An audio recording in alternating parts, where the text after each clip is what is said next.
Et si la technologie pouvait faire bien plus qu'améliorer en cours? Si, carrément, elle pouvait le transformer? C'est un peu la promesse du modèle SAMR, un outil vraiment puissant pour les enseignants qu'on va décortiquer maintenant. En fait, à la base de la pratique de tout bon enseignant, il y a cette question qui revient tout le temps. Comment est-ce que je peux faire mieux? C'est cette envie, cette recherche constante d'amélioration qui pousse à s'intéresser à des outils comme le modèle SAMR. Et une partie de la réponse, eh bien, elle se trouve dans ce cadre, développé par le docteur Ruben Puente-Dura. Le modèle SAMR nous rappelle une chose absolument essentielle.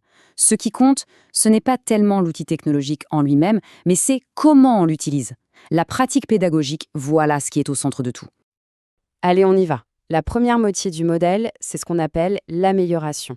Et, petite précision importante, commencer par là, c'est tout à fait normal. En fait, c'est même le point de départ le plus logique et le plus confortable quand on intègre de nouveaux outils. Alors, cette amélioration, elle se divise en deux niveaux.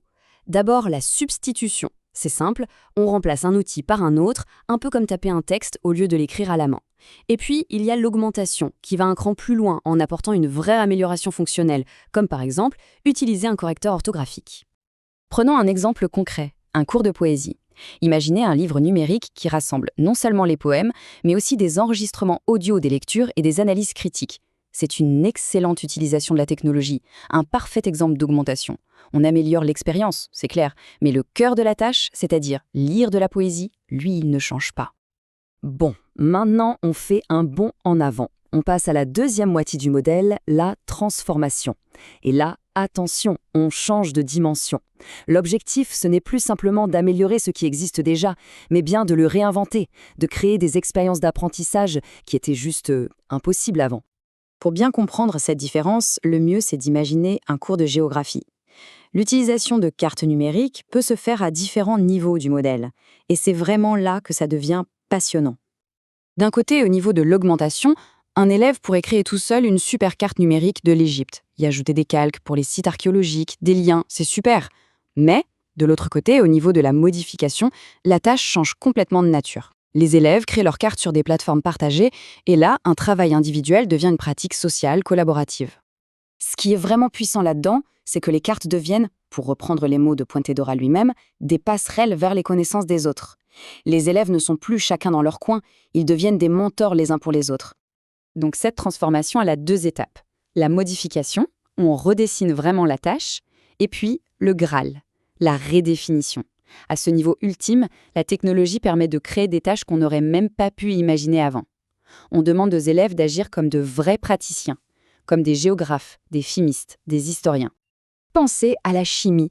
Grâce à la technologie, même des étudiants débutants peuvent visualiser des molécules en 3D, simuler des réactions super complexes, analyser de vraies données expérimentales. Bref, ils ne font pas qu'apprendre la chimie, ils la pratiquent. Ça, c'est la redéfinition. Bon, et alors concrètement, quel est l'effet de tout ça sur les élèves?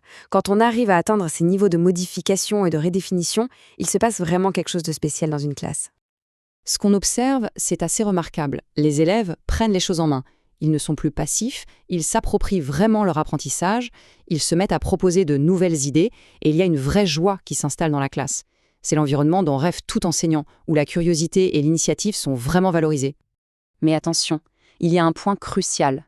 Il faut voir le modèle SAMR pour ce qu'il est, un outil pour réfléchir, pas une course pour atteindre le sommet. Le but, ce n'est pas de viser la redéfinition à tout prix. Non, le bon niveau, c'est toujours celui qui sert le mieux l'objectif pédagogique. Finalement, le point clé, c'est ce que souligne le docteur Puente-Dura lui-même. Tout est dans ce réexamen constant de sa pratique. C'est ça qui permet d'utiliser la technologie de la manière la plus pertinente possible pour atteindre ses objectifs et, au bout du compte, pour garder intacte cette passion d'enseigner. Alors, pour conclure, la question reste en suspens. En pensant à une pratique, à un cours, quelle serait cette tâche, même toute petite, qu'il serait possible de transformer? Quelle nouvelle expérience d'apprentissage pourrait-on créer? La réponse est peut-être bien le début d'un voyage fascinant.